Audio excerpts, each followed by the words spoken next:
Good evening, Facebook, and welcome to this week's Tots. It is Wednesday, and I come to you every Wednesday at 8 p.m. Eastern Time, bringing you a word, something that I hope will encourage you, inspire you, lift you up, and give you food for thought. Y'all know I always say I'm not going to hold y'all long. Tonight, it's definitely not going to be any different. And Merry Christmas to you and to all of your family. I hope everybody is having a blessed and wonderful day and that you are having the opportunity to spend time with those whom you love. And also that you're out doing some service for those who are less fortunate than yourselves. Whether you do it yesterday, you're doing it today, you're doing it tomorrow. Let's go out there and make a difference in someone else's life, because that is truly what this season is all about. It's about love coming to earth, because God is love. He doesn't just love, it's the essence of who he is and the embodiment of who he is, and he came into human form. So love came to earth.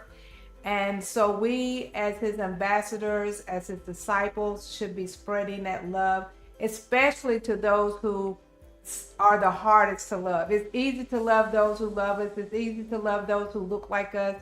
It's easy to love those who think like us, right? Who dress like us, who act like us. But the goal is to love those who don't look like us, who don't think like us, who don't act like us. So make sure that we are spreading God's love in the world, not just today, y'all, but every single day. I just want to tell y'all the Christmas story. I want to talk about the Christmas story, okay? So you can find the Christmas story in Luke 2. And at the beginning of this Christmas story, y'all know what the census are. Y'all, we still have census today. It's not new, right? It's not new to us. We know about census. Census started way back when, right? So Joseph was called to go to his homeland, the land where he grew up, which was in Nazareth. He was to go into Judea, into the city of David, which is called Bethlehem, because he was from the lineage of David, right? So he was an heir, or he was a relative of David. And who was David? David was a great king, probably one of the greatest kings, right? And here's Joseph going back to a hometown where he should have been adored, right? Even worshiped, even because he was a relative to King David. And he went back home to his hometown. And he took his wife, Mary, with him, who was 9 months pregnant, very big, very expecting. Excuse me. So you would have thought that David, excuse me, y'all, would have gotten a grand tour, right? They would have rolled out the red carpet. He would have been staying in a 5-star hotel, right? But instead, when David got there and the baby was ready to be born, there was no place for him in the inn. There was no place for this relative of the great King David and his wife, who was expecting a baby. That in itself is surprising, right? But I think God is showing us that Jesus was sent not just for those with titles behind their names, right? But he was sent for those with titles behind their names, but not just those. He was sent for us who don't have those titles behind our name. So sometimes you might feel like, I'm not worthy because I don't have a title behind my name. And there's also times you might feel like, I have a title behind my name. I belong here. I am entitled to this, but still don't feel worthy. But I think God wanted to show us by the birth of Jesus that even though Joseph had royal lineage, it wasn't just about his royalty, right? It's about bringing peace and love and salvation and redemption to everybody. So all inclusive, showing you that even if you have title behind your name, you can be saved. You can be redeemed. If you don't have titles behind your name, you can be saved. You can be redeemed. And even when you have titles behind your name, sometimes you still get pushed out from the world. Sometimes even when you have titles and prestige and all that behind your name, you still may not be accepted by the world, but you are still accepted by God himself. And if you don't have those titles behind your name, if you don't have a clique, right, you are still accepted. Even if you're not accepted by the world, you are accepted by Jesus Christ. But this is before Jesus was born. They went to Judea, Bethlehem, in order to be counted in the census, because this is Joseph's hometown. But when they got there, Mary gave birth, right? And then the angels didn't go to, because remember, this is the home of David. They didn't go to relatives of David, right? They didn't go to the royalties. They went to shepherds, people who were just about doing their daily thing. They were out in the fields. They were tending to the sheep. And then these angels came unto them and asked them to spread the word. He didn't go to prestigious people and royalty. He went to the lowly shepherds who were just doing their job. And the angel said to them, I want you to go see. I got good news for you. There's something miraculous is about to happen, and you're going to be one of the first to know about it.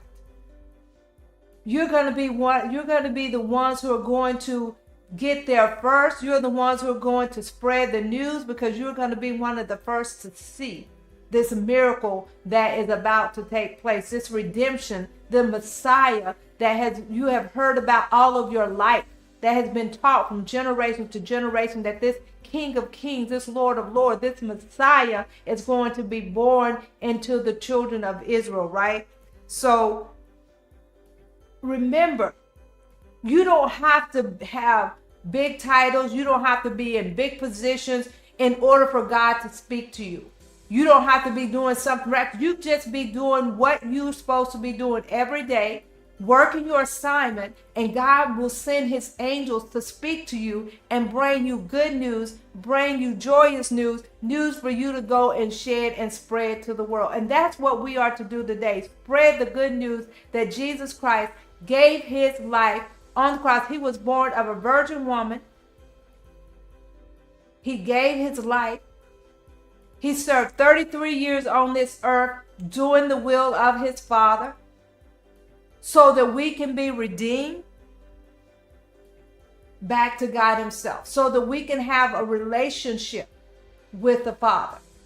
And that's what this Christmas story is all about. It's about redemption. It's about salvation. It's about the free gift of love, peace, joy. Because God is love, God is peace, and peace was brought here to this earth. Love came to earth for you and for me and for all those who are willing to receive it. And the key is, you have to be willing to receive it. You can't earn it.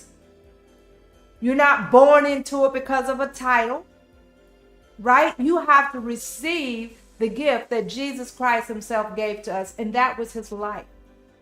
And how many of us are willing to lay down our lives, not even physically, but our lives, our way of life, in order to be there for someone else, someone who doesn't look like us, someone who doesn't agree with us, right? Someone who doesn't even like us.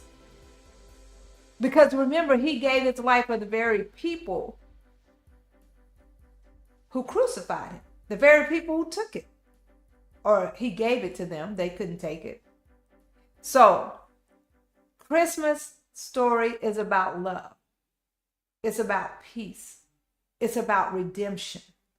It's about us being reunited back with our Father in heaven through the sacrifice of his Son, Jesus Christ. So go out there, love on somebody today. Show, and I'm not just talking about gifts from a store, but I'm talking about loving on somebody, something that they need. Might be a hello, how you doing? What's going on?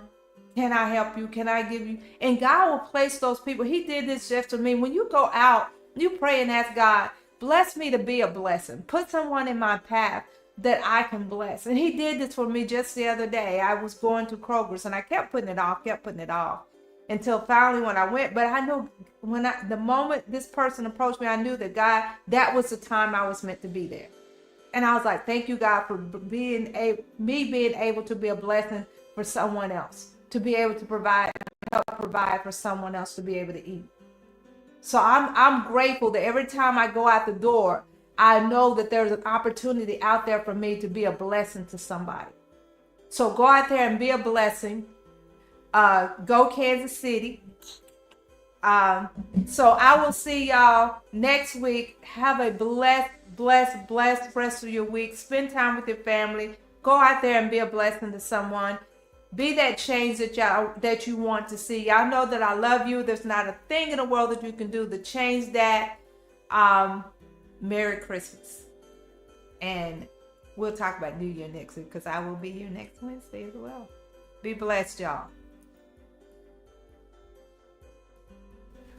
Philippians 4:8 says, finally, brethren, whatsoever things are true, whatsoever things are honest, whatsoever things are just, whatsoever things are pure, whatsoever things are lovely, whatsoever things are of good report, if there be any virtue, and if there be any praise, think on these things.